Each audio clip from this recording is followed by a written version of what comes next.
Students, आज आप लोगों का स्वागत है आपके अपने YouTube channel Avinash maths classes में। आज हम आप लोगों के सामने क्लास 10 का जो सर्कल चैप्टर है उसका इम्पोर्टेंट क्वेश्चन लेकर आए हैं। आपको शायद याद होगा, आपने देखा है कि हमारे पहले वीडियो में, इससे पहले जो वीडियो हमारा पोस्ट हुआ था, अपलोड हुआ था, है ना, उसमें मैंने आपको सर्कल चैप्टर का थ्योरी बताया था। क्लास 10 का जो सर्कल चैप्टर है उसका हमने आपको थ्योरी बताया था। थ्योरी खत्म भी हो गया था, छोटा सा चैप्टर है। और आज इस वीडियो के माध्यम से मैं आपको जो भी इंपॉर्टेंट क्वेश्चन है, जो आपके सीबीएसई बोर्ड में पूछा गया हुआ क्वेश्चन है, आज हम लोग उस पर डिस्कस करते हैं, है ना।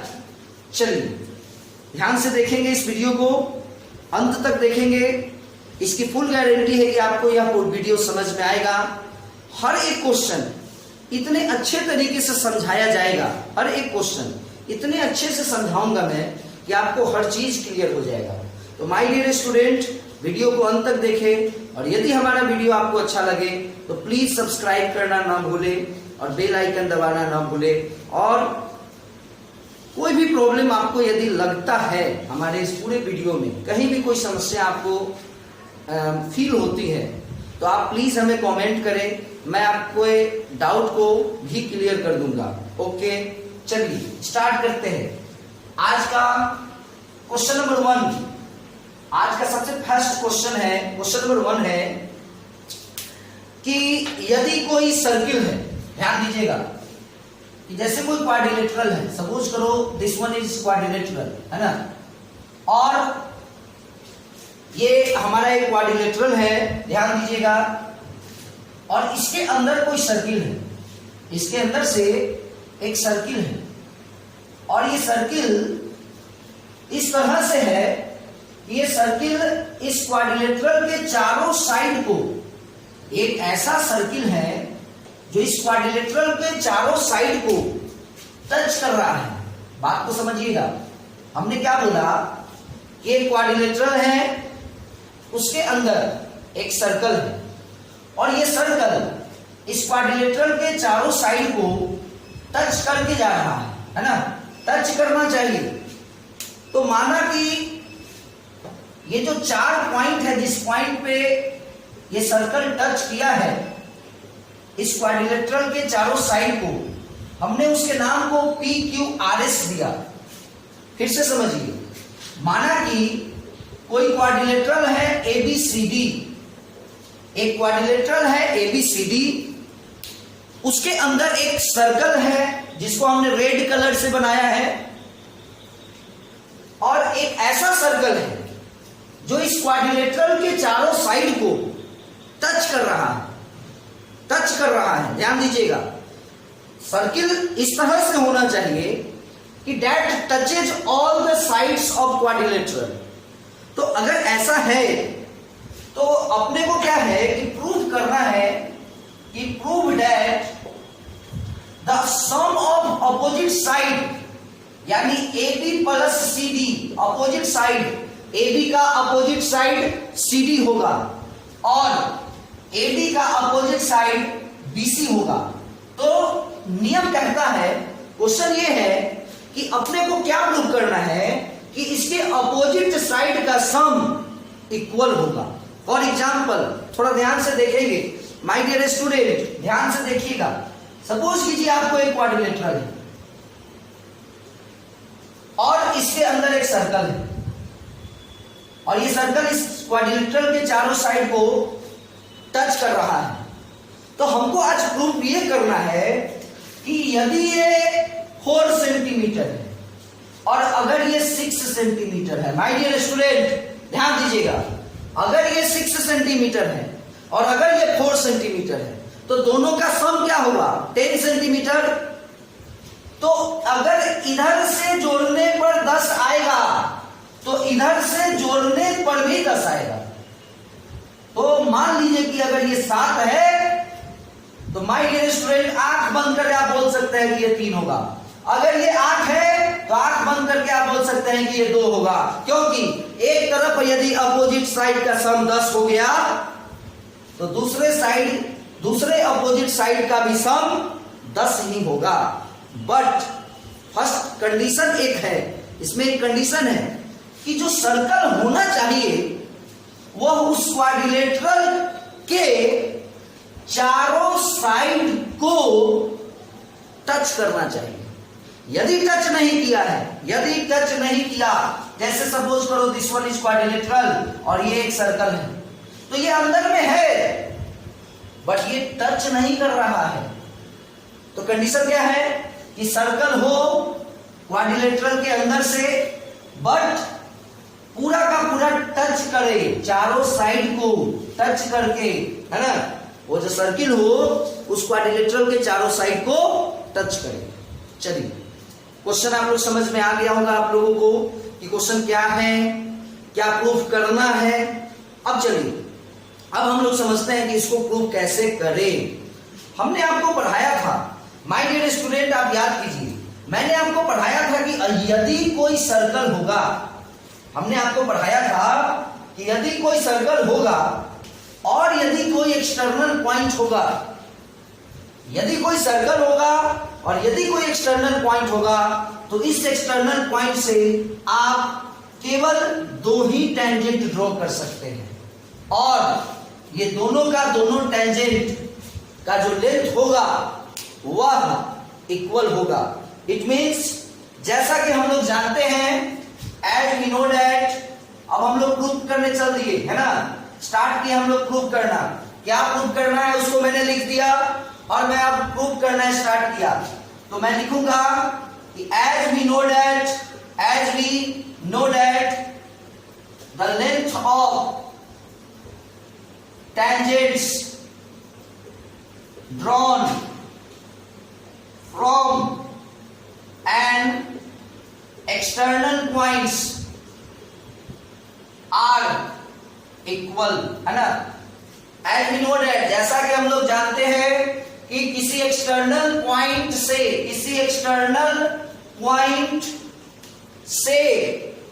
जैसा कि हम लोग जानते हैं कि किसी एक्सटर्नल पॉइंट से जो टेंजेंट ड्रॉ किया जाएगा उस टेंजेंट का लेंथ इक्वल होगा।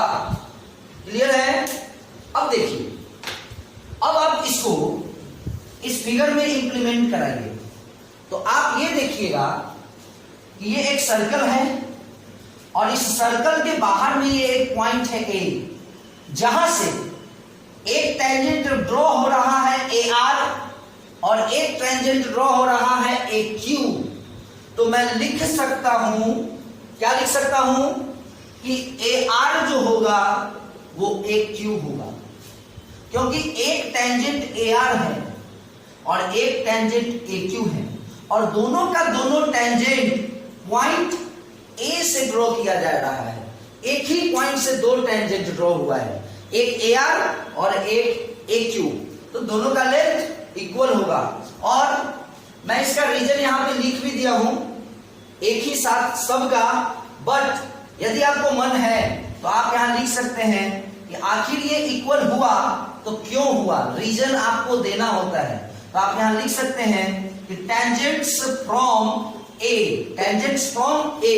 ये दोनों का दोनों टेंजेंट जो है वो पॉइंट ए से ड्रॉ किया गया है, पॉइंट ए से ड्रॉ किया गया है, इसलिए ये दोनों इक्वल है।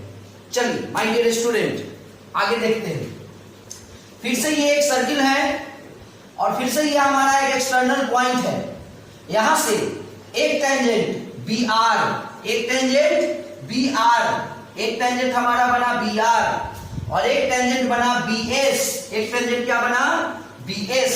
तो ये दोनों भी इक्वल होगा क्योंकि दोनों का दोनों tangent B R and B C, B S, B R and B S are drawn from same point that is B. That's why BR is equal to BS and reason यहां पे क्या लिखेंगे हम लोग, tangents from B. क्लियर है? अब आइए, यदि मैं स्टार्ट करूं अब यहां से, तो एक सर्किल है जिसका एक्सटर्नल पॉइंट C है, तो एक टेंजेंट हमारा C से ड्रॉ हुआ CP, और एक टेंजेंट ड्रॉ हुआ CS, यानी हम लिख सकते हैं CP is equal to CS। क्या लिख सकते हैं? CP is equal to CS। और रीजन में क्या लिखेंगे यहां?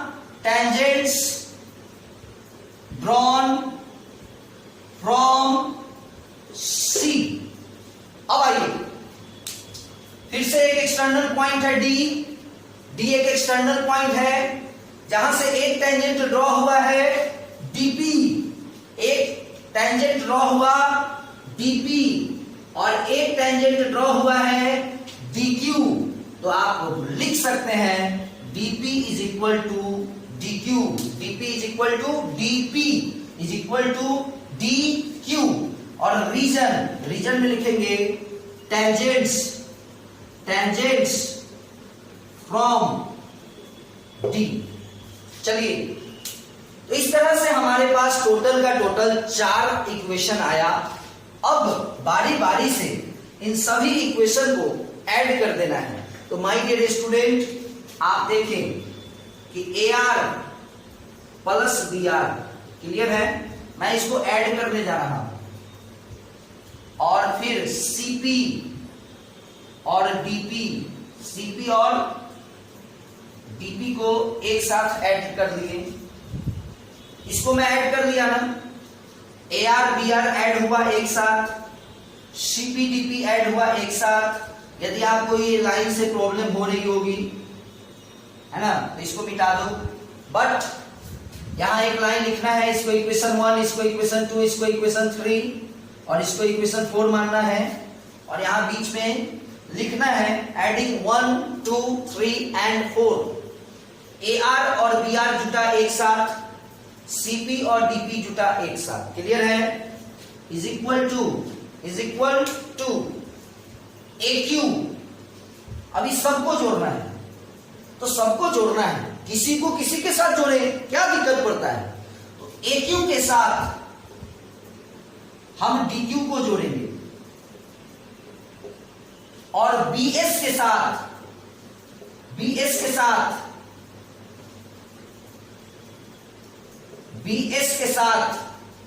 CS को जोड़ेंगे।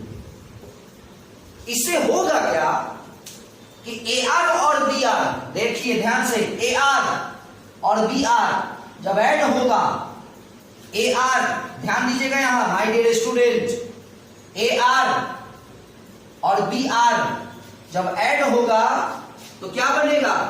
AB। अब आइए, CP और DP जब ऐड हुआ तो ये और ये ऐड होकर बनेगा CD। क्या बनेगा?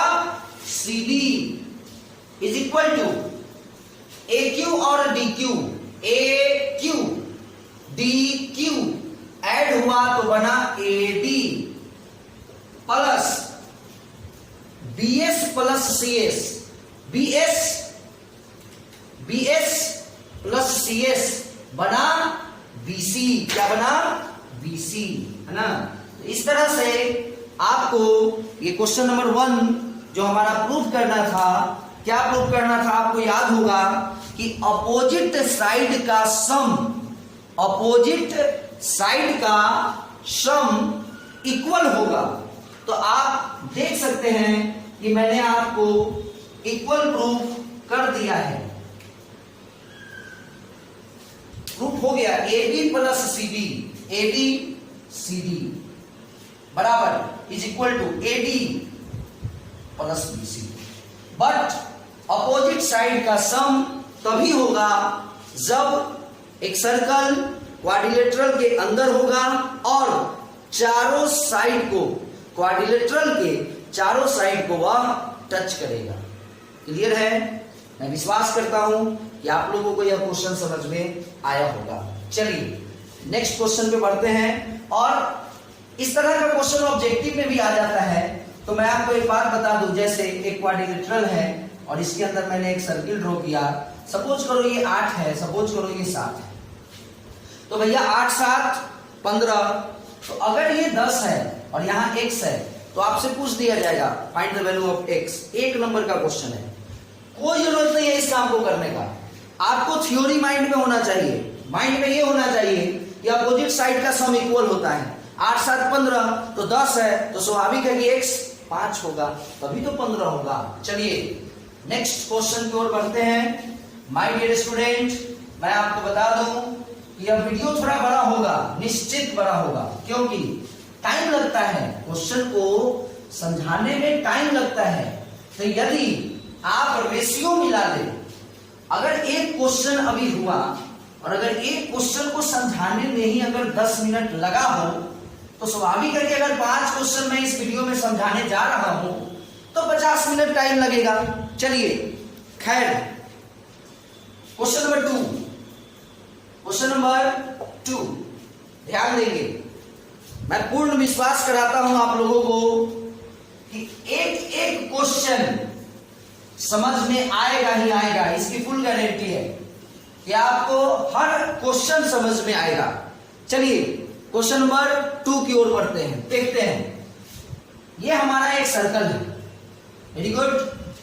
ये हमारा एक सर्कल है, हो गया सर्कल, देख लीजिए ये हमारा एक सर्कल है। चलिए, और इसके बीच में एक सेंटर है। चलिए हो गया ये सेंटर, ये हो गया हमारा सेंटर, कोई दिक्कत?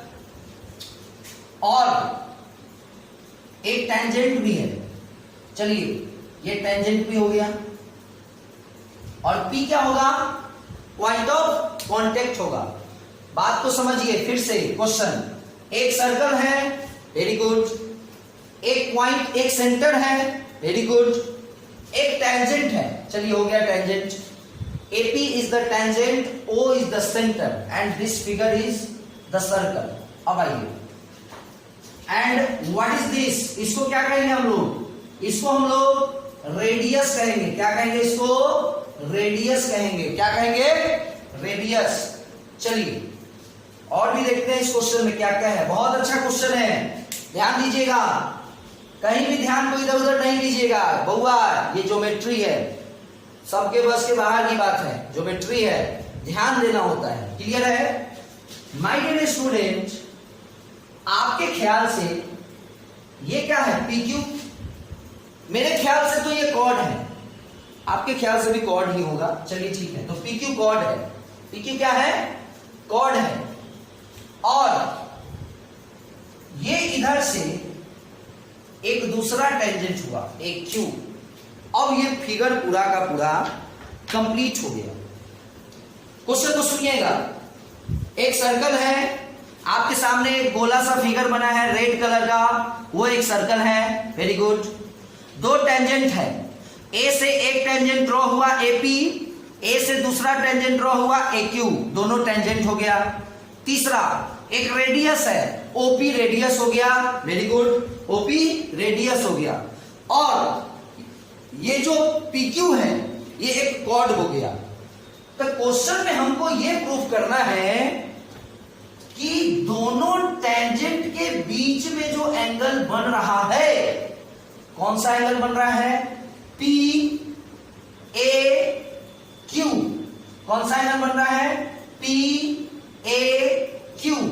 तो ये जो एंगल बना PAQ, इसको हमको बराबर प्रूफ करना है, इक्वल प्रूफ करना है इस रेडियस और इस कॉर्ड के बीच में जो एंगल बन रहा है।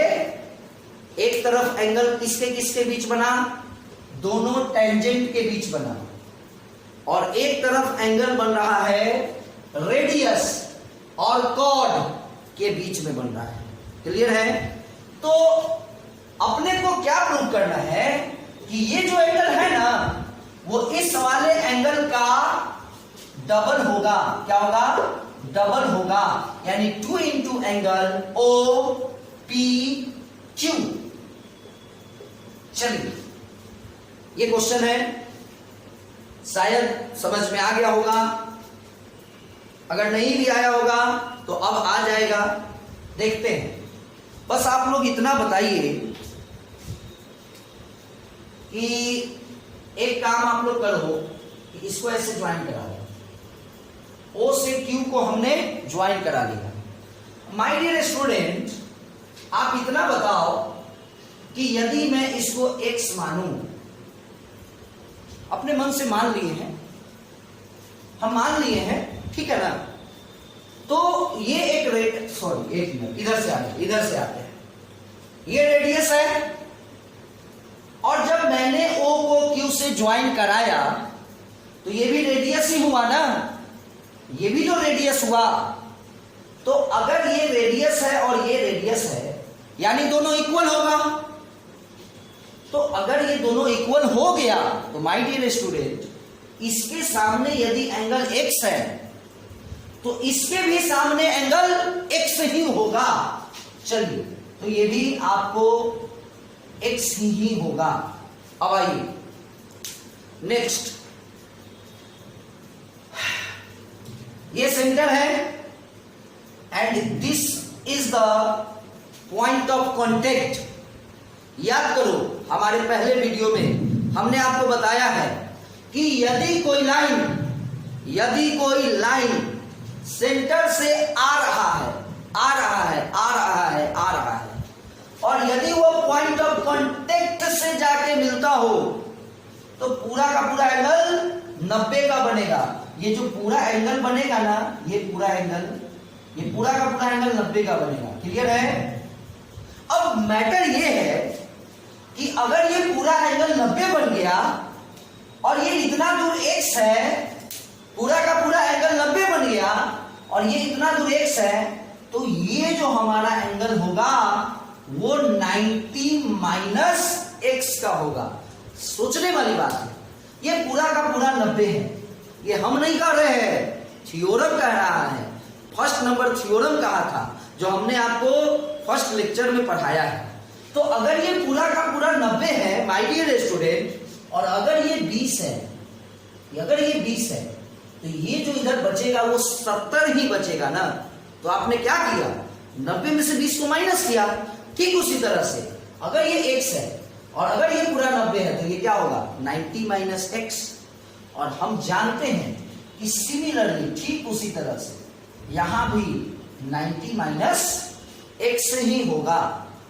क्योंकि फिर से एक तो आप यहां पे दो तरीका लगा सकते हैं।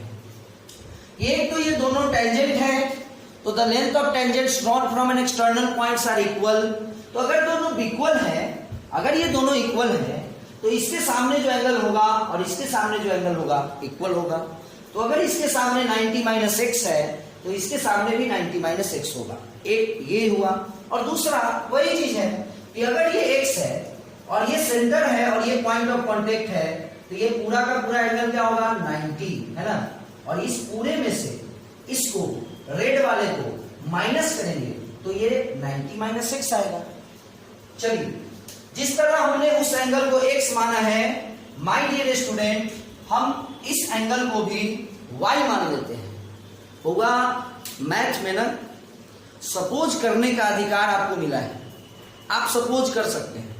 हमने अपने मन से इसको x माना ना, हमने इसको मन से अपने y मान लिया ना, तो ये अधिकार आपको मैथ्स देती है कि आप अपने से मान सकते हैं। चलिए अब आइए, अब आते हैं मुद्दे पर।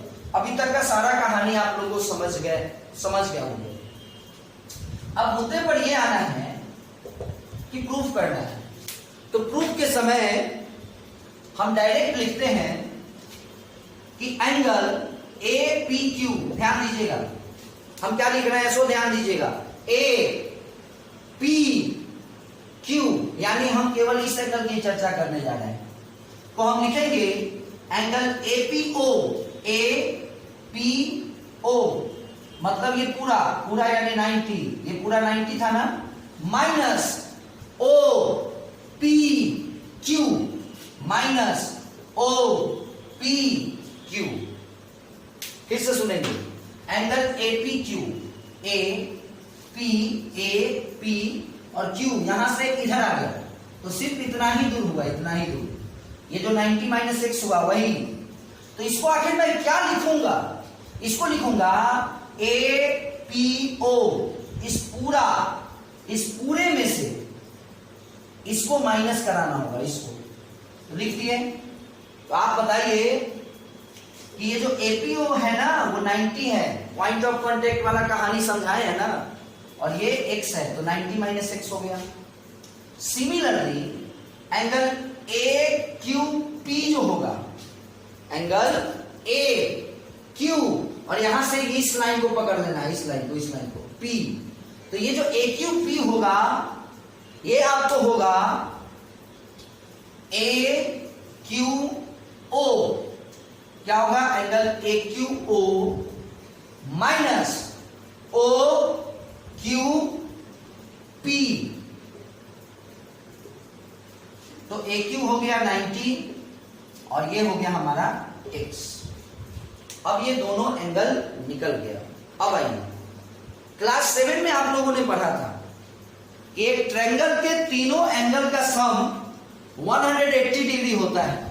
वैसे तो क्लास 8 में भी आपने पढ़ा था, बट 7 में ही स्टार्टिंग है इसका, है ना, मे भी कहीं 6 में भी हो, अब उतना ध्यान में नहीं है।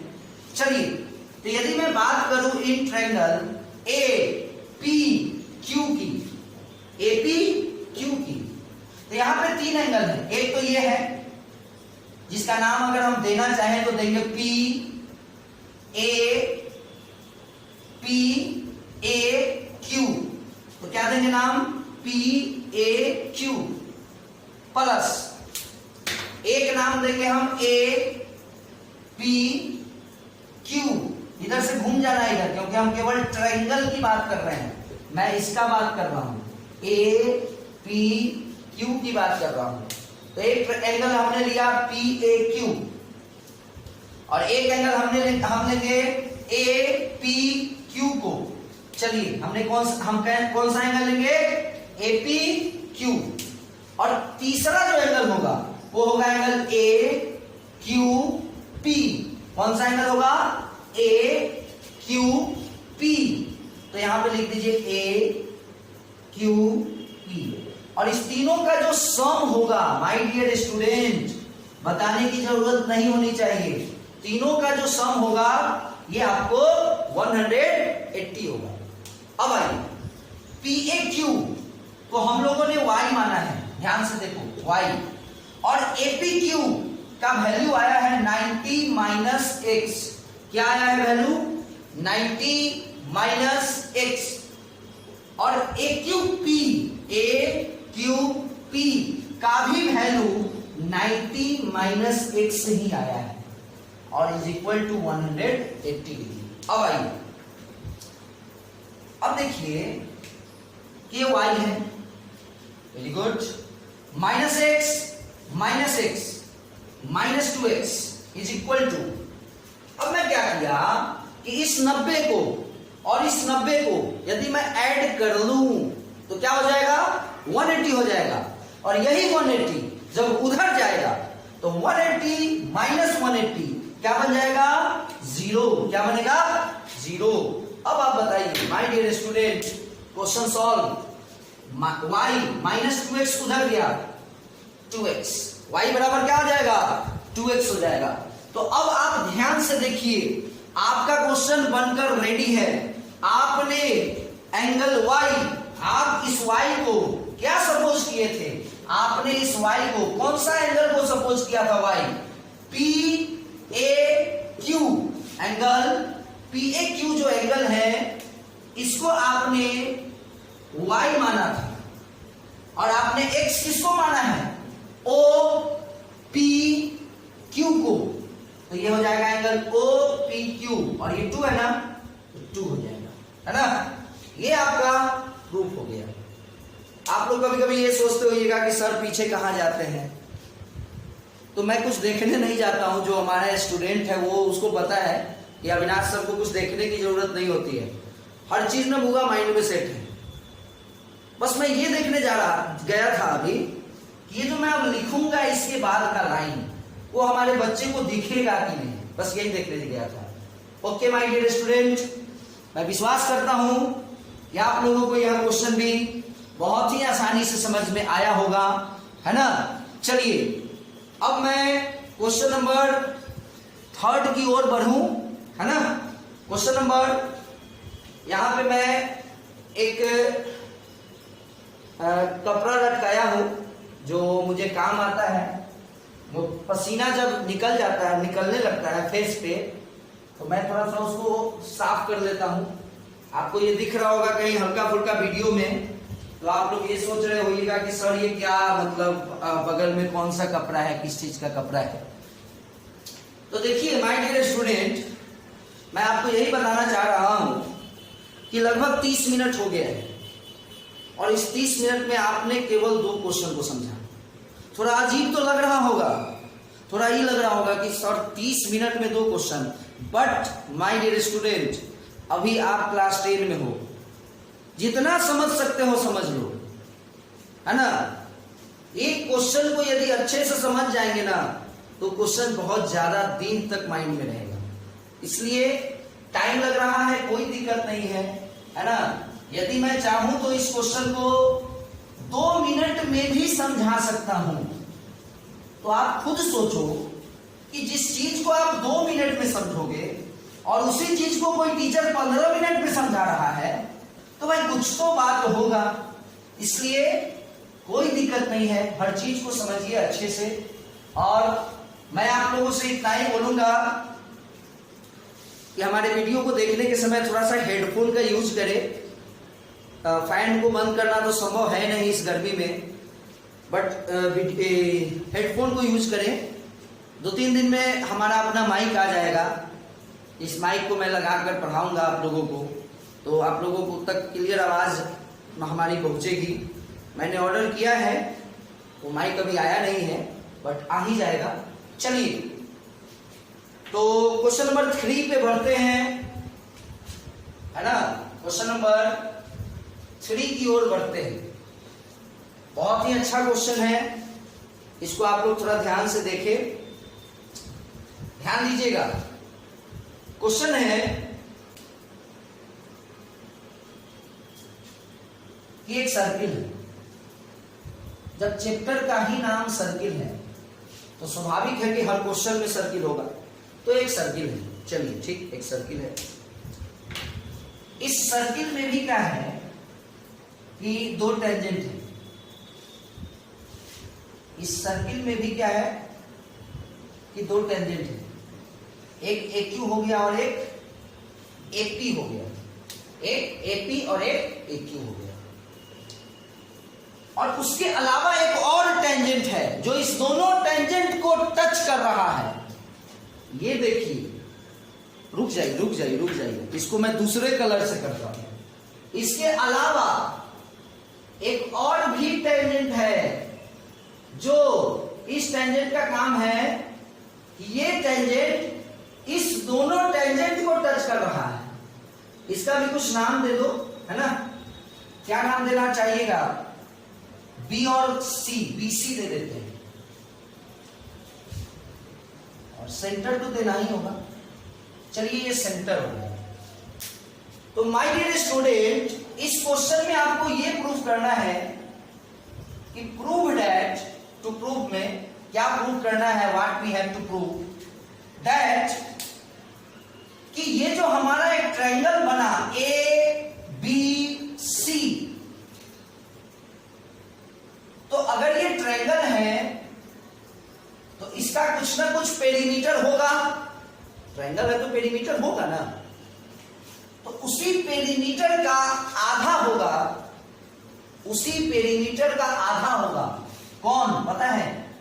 A से P, यानी जो AP होगा, AP जो होगा, AP का जो लेंथ होगा वो कितना होगा?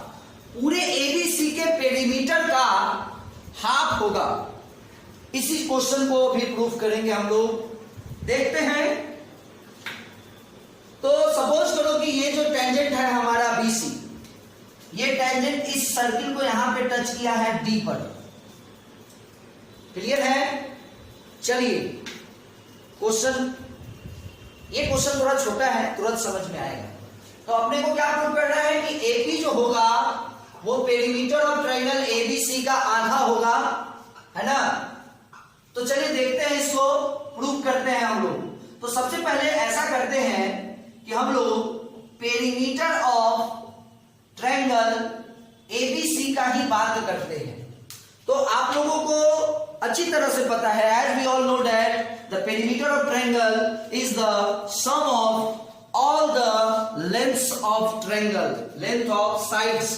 ट्रायंगल के तीनों साइड का जो लेंथ होगा उसका जो सम होता है उसी को हम लोग पेरीमीटर बोलते हैं। सपोज करो कोई ट्रायंगल है, ये ट्रायंगल है, अगर ये 10 है, अगर ये 10 है, एक एग्जांपल ले रहे हैं, और अगर ये 8 है तो 10 10 20 8 28 28 सेंटीमीटर इस ट्रायंगल का पेरीमीटर हुआ। तो पेरीमीटर ऑफ ट्रायंगल एबीसी का मतलब आपने क्या समझा कि उसके तीनों साइड का सम। तो चलिए AB BC AC हो गया, क्लियर है। अब आइए, अब आप लोग बताइए कि AB तो भैया AB है, लेकिन ये जो हमारा BC है ना, ये जो हमारा BC है ना, इस BC को मैं लिख सकता हूं BD प्लस CD, यानी BC को दो पार्ट में लिखा जा सकता है, एक BD और दूसरा CD। क्या लिख सकते हैं? BC को क्या लिखेंगे? दो पार्ट में लिखेंगे, एक BD और दूसरा CD।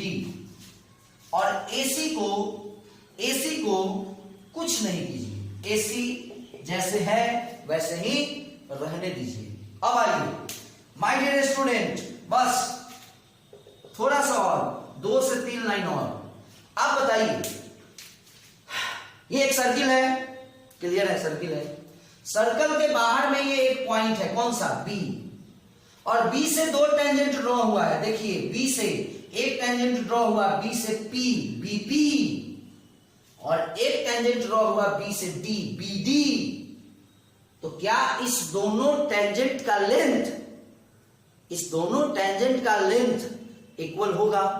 यानी मैं लिख सकता हूं इस BD को मैं क्या लिख सकता हूं? BP। तो चलिए BD को BP लिख दीजिए, और ठीक उसी तरह से सिमिलरली इस सर्किल के बाहर में एक पॉइंट है C से एक टेंजेंट ड्रॉ हुआ है CD, और एक टेंजेंट ड्रॉ हुआ है CQ। तो ये दोनों भी इक्वल होगा, यानी CD को आप CQ लिख सकते हैं, और AC तो अपना है ही। अब मैटर ये है कि ये लाइन कुछ और था और इस लाइन में कुछ चेंजिंग हो गया। तो जब आपने जो चेंजिंग किया उसको यहां पे लिखना होगा कि वाई क्यों चेंजिंग किया, रीजन क्या है उसके पीछे। तो रीजन यही है कि ये जो BD है ना वो इस BP के बराबर है, इसलिए हमने BD के जगह पर BP लिख दिया, और CD जो है ना इस CQ के बराबर है, इसलिए हमने CD के जगह पर CQ लिख दिया। अगर इससे भी काम नहीं चले तो आपको ये भी लिख देना होगा कि आखिर ये बराबर है तो क्यों है। तो टेंजेंट्स फ्रॉम एक्सटर्नल पॉइंट, एक लाइन में जवाब उतना क्लियर नहीं लिखना होता है। आप इतना लिख दिए ना कि टेंजेंट्स फ्रॉम एक्सटर्नल पॉइंट्स, तो जो आपका कॉपी चेक कर रहा है वो समझ जाएगा कि बच्चे को नॉलेज है, हो गया, इससे ज्यादा नहीं लिखना है। अब आइए, कहानी खत्म है। AB और BP, चलिए देखते हैं। AB क्लियर, और BP, जब ये दोनों ऐड होगा तो बनेगा AP। क्या बनेगा? AP। इधर से AC और उसमें जुट जाना है CQ को, CQ, AC CQ, तो ये बनेगा AQ। अब आइए, अब ये आ गया हमको AP प्लस AQ। अच्छा एक चीज बताओ आप लोग, ये सर्किल है, और ये क्या है? ये एक एक्सटर्नल पॉइंट है, बाहर में एक पॉइंट है, इस पॉइंट से भी तो दो टेंजेंट बन रहा है, AP और AQ, तो ये दोनों भी तो इक्वल होगा। Tangents from external point A, तो आप लिख सकते हैं कि AP और AQ को भी AP लिख सकते हैं, क्योंकि why?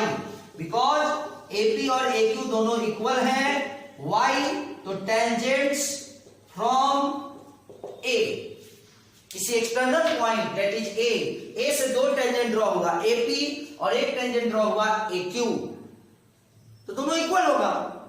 आगे आइए, काम हो गया, खत्म। AP plus AP 2AP, AP plus AP 2AP, 2AP। अब आप याद कीजिए, आपने किसको सॉल्व करना स्टार्ट किया था? पेरीमीटर ऑफ ट्रायंगल एबीसी को सॉल्व करते करते करते करते करते करते कहां आ गया?